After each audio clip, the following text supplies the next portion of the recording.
everyone, Pat here with our sort of revamp of Abstract's webinar series called CUBED. And so this is where we get the opportunity to talk to experts in the technical, legal, and policy fields and learn, sort of three core takeaways that we want viewers to take home from their experiences. So today I'm really excited to have Alan on board.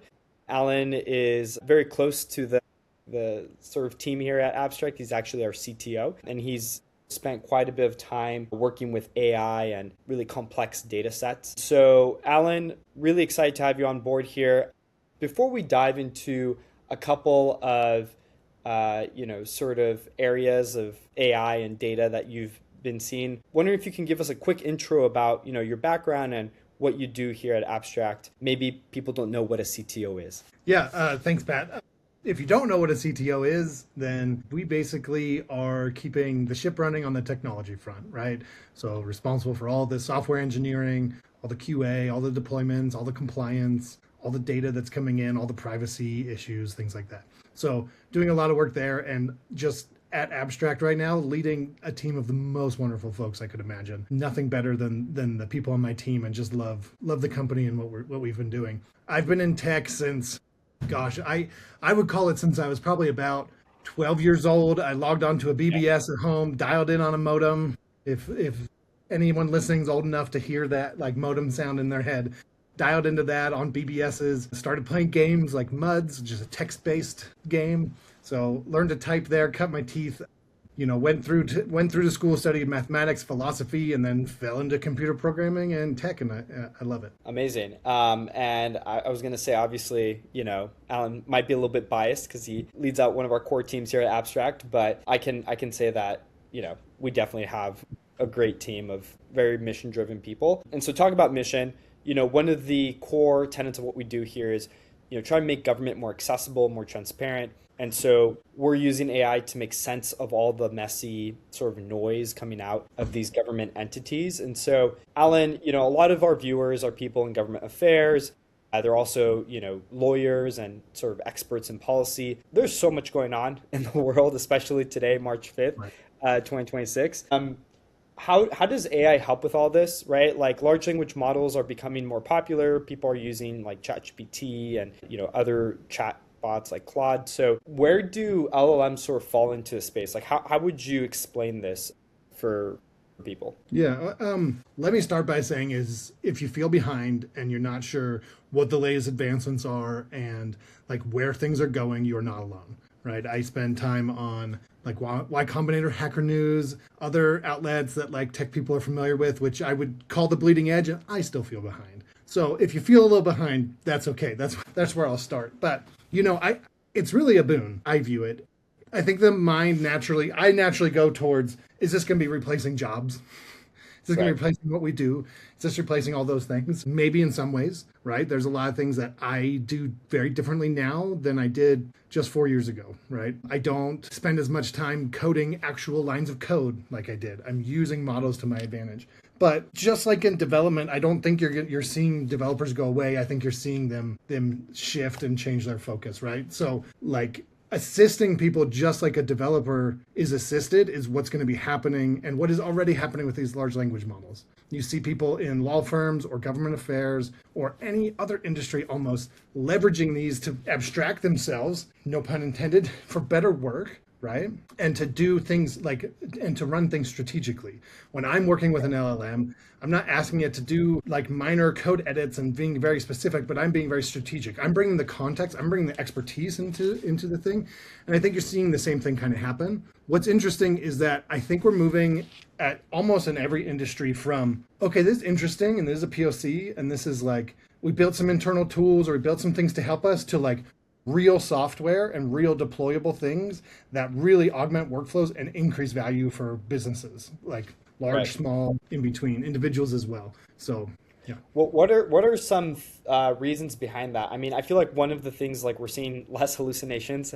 Like at first, there's like hallucinations were a big thing, and so people, a lot of, people in leadership said we can't trust this yet to actually take on a lot of work. So I think reduction in like hallucinations is one thing, like context windows, like what are some things that come to mind as to why we're seeing, these large language models actually be used for work now? Yeah, maybe this.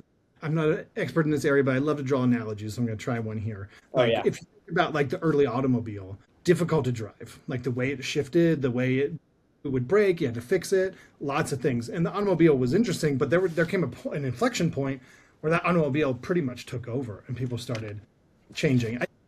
Very similarly with these language models, they've gotten significantly better, just as the automobile did, right? So like more training data, different like approaches by like very smart people building these models. But two, and more importantly, people understood how to drive them. They understood how to start operating the car and understood the rules of Right. the road, right? So you get this double whammy, I guess, of like the model and the technology is getting better, but the people are getting better at, well, this is how it works. This is how I prompt it. This is how I work around it. This is the kind of context that my question needs or my task needs, instead of just, I remember booting up like the very early versions of ChatGPT and asking stuff and feeling like it was magic 1 second, and the Right. next second feeling like, well, this isn't coming for anyone's job. Right. Right. And today, I think you see a very different world in how these tools are used and consumed due to them getting better and people getting better at operating. Yeah, and it's only been like what, 3-ish years since GPT 3.5 came out, which I think that was like probably like the big like shift, right? In which we saw LLMs be usable, right, for the mass audience. Yeah. And I think part of that was accessibility too, right? Like that Right. was very covered by like, oh, you're deep in tech and you want to get this model and run it yourself and do some things like that. That was accessible, but wasn't very widely known. And well, I said it was accessible. It wasn't accessible to the everyday person. Right. Right. And now my kids use these models, right? Like my wife does, and they're not tech folks. Yeah, which I think that we can probably record a Do totally a whole different other thing on that. episode Yeah. on the impact of this on kids and other groups of people. But I think my last question here is a lot of talk about agents now, and we heard about it about a year and a half ago. I think it's becoming more and more prevalent. Wondering if you can break down like what's the difference between a large language model and agents, and do you think this is actually going to change things further beyond what we can already do with these chatbots? The quick answer is yeah, for sure. The second is I think you're seeing the tech sector like understand the models and how to use them well, and Right. building an agent is really building the historic tech on top of them. So think of SaaS software prior to LLMs. You're logging in, you kick off, like you request a report or something, that goes into the background. It looks at a bunch of databases, it puts things together, it puts the report together and ships it out. Now that's using like more traditional techniques where it's like, okay, the software says, if I have this and I go get this, now I do this, right? It's very like linear and ordered as software would typically run. With an agent, it gives you a lot more flexibility in how that works. So you can ask a much more open-ended question. And the way the agent works is it sits there and it says, okay, I got this question. I'm going to use an LLM to decide what tools I use, right?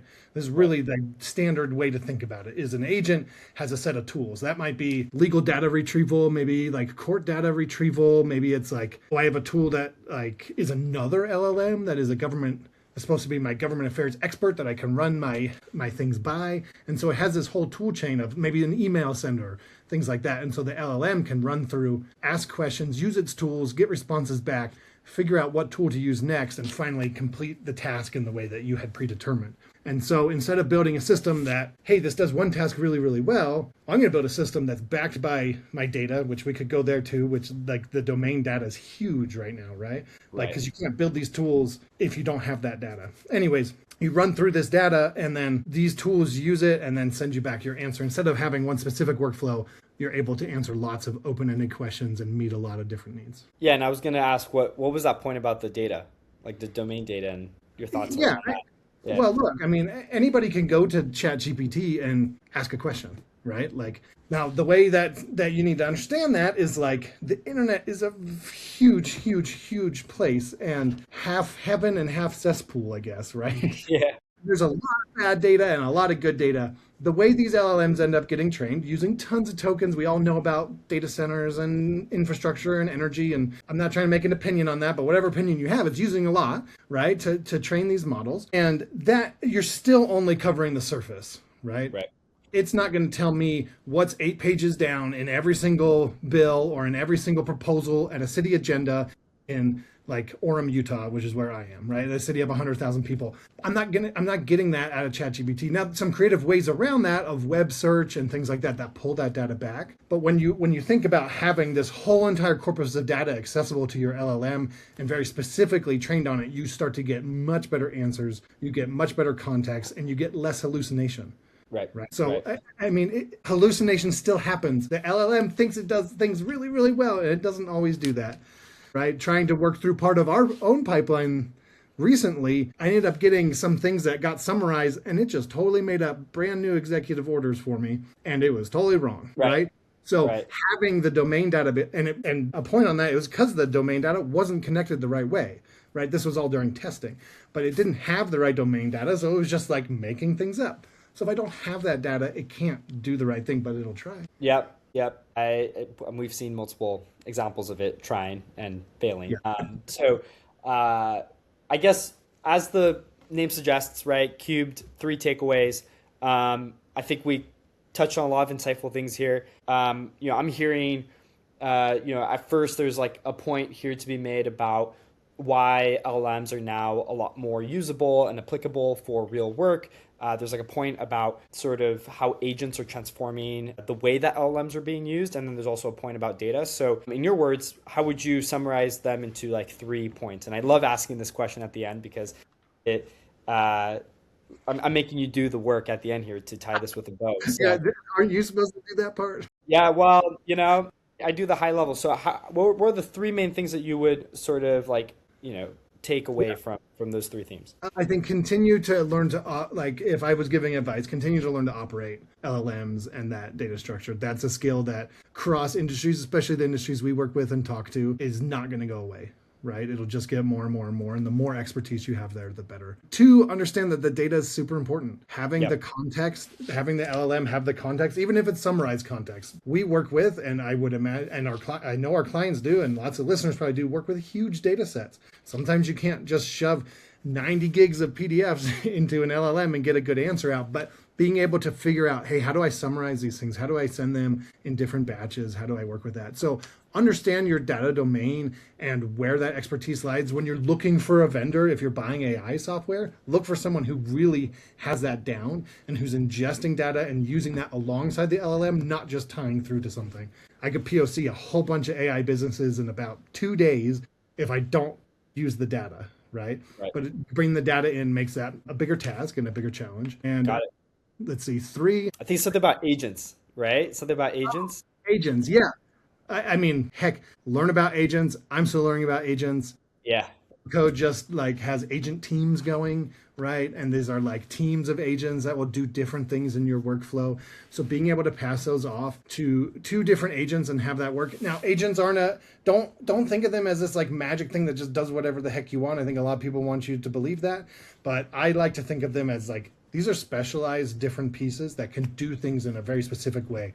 I've pre-prompted it. I've put data inside of it, right? There it comes again.